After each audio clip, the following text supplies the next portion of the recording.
You are listening to LearnOutLoud.com's production of Spiritual Classics. Collecting key excerpts from a wide range of religious traditions throughout human history, this podcast is dedicated to showcasing the core teachings of the world's greatest spiritual thinkers. For a complete listing of all the Learn Out Loud podcasts with links to subscribe, please visit us at www.learnoutloud.com/podcast. Thank you for listening. 3 Questions by Leo Tolstoy. It once occurred to a certain king that if he always knew the right time to begin everything, if he knew who were the right people to listen to and whom to avoid, and above all, if he always knew what was the most important thing to do, he would never fail in anything he might undertake. And this thought having occurred to him, he had it proclaimed throughout his kingdom that he would give a great reward to anyone who would teach him what was the right time for every action, and who were the most necessary people, and how he might know what was the most important thing to do. And learned men came to the king, but they all answered his questions differently.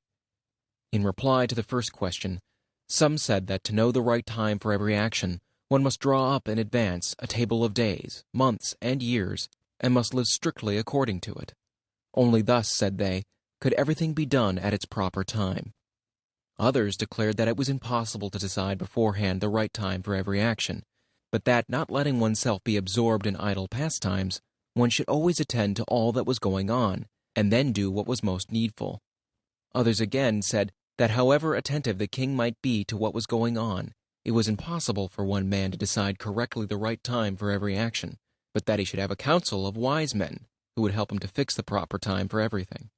But then again, others said there were some things which could not wait to be laid before a council, but about which one had to at once decide whether to undertake them or not. But in order to decide that, one must know beforehand what was going to happen. It is only magicians who know that, and therefore, in order to know the right time for every action, one must consult magicians. Equally various were the answers to the second question.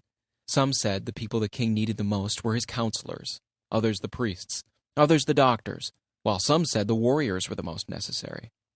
To the third question, as to what was the most important occupation, some replied that the most important thing in the world was science. Some said it was skill in warfare, and others again that it was religious worship.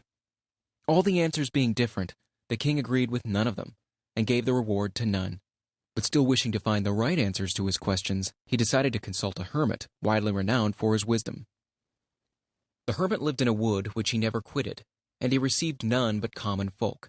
So the king put on simple clothes, and before reaching the hermit's cell, dismounted from his horse, and leaving his bodyguard behind, went on alone. When the king approached, the hermit was digging the ground in front of his hut. Seeing the king, he greeted him and went on digging. The hermit was frail and weak, and each time he stuck his spade into the ground and turned a little earth, he breathed heavily. The king went up to him and said, "I've come to you, wise hermit, to ask you to answer 3 questions. How can I learn to do the right thing at the right time? Who are the people I most need? And to whom should I, therefore, pay more attention than to the rest? And what affairs are the most important and need my first attention?" The hermit listened to the king, but answered nothing. He just spat on his hand and recommenced digging.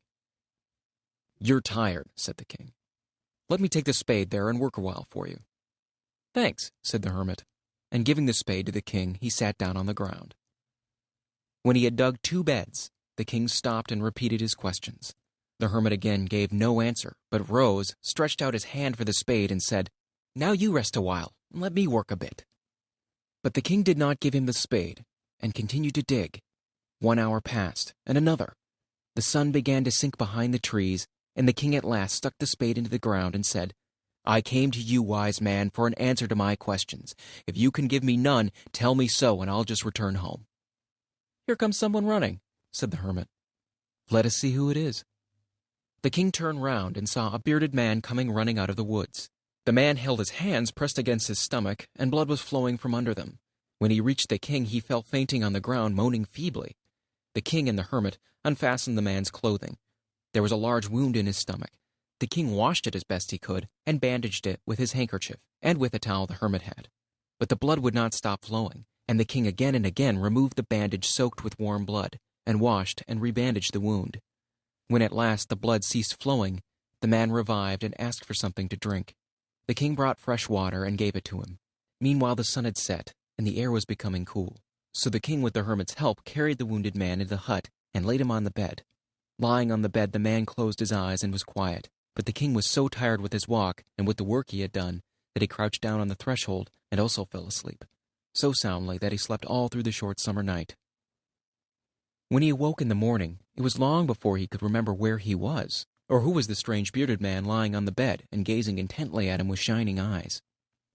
"You don't know me, but I know you.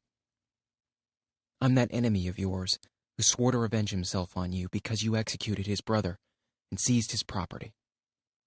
I knew you had gone alone to see the hermit, and I resolved to kill you on your way back. But the day passed, and you did not return, so I came out from my ambush to find you, and I came upon your bodyguard, and they recognized me and wounded me. I escaped from them, but should have bled to death had you not dressed my wound. I wished to kill you, and you saved my life.